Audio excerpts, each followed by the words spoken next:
Anderson, when it comes to how many American hospitals are really prepared to accept Ebola patients, the answer is really only a handful.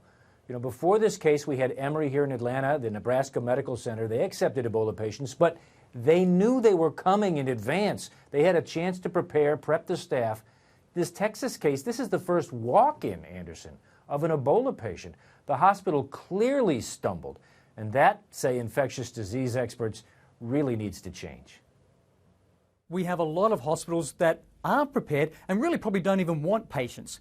And so what we've seen that hospitals now are downloading paper-based guidance plans from the internet, and they're now working out how to do the management, how to do the implementation, how to make these things happen to ensure that if they do unfortunately get an Ebola patient, everyone in the hospital is going to be safe.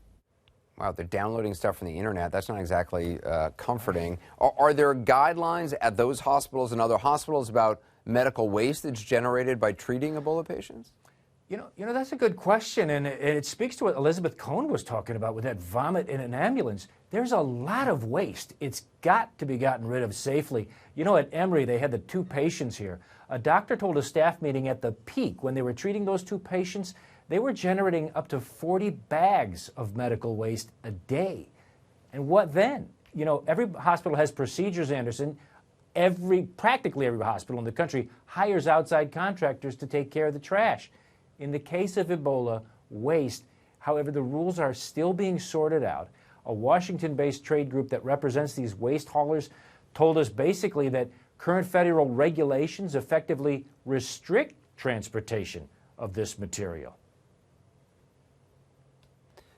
So, are you willing to take away what is a level 4 category A disease and disperse and get rid of that waste safely? And we believe that's not there at the moment because we haven't tested it. We haven't visited hospitals, we haven't done risk assessments, and we haven't done on-site visits and evaluated their capabilities and their competencies and their capacity.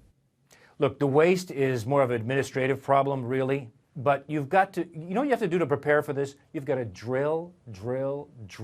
These hospital staffs need to get their act together, Anderson. They got to deal with the very real possibility that tomorrow one guy could walk in, say, I've been to Liberia, and have a fever.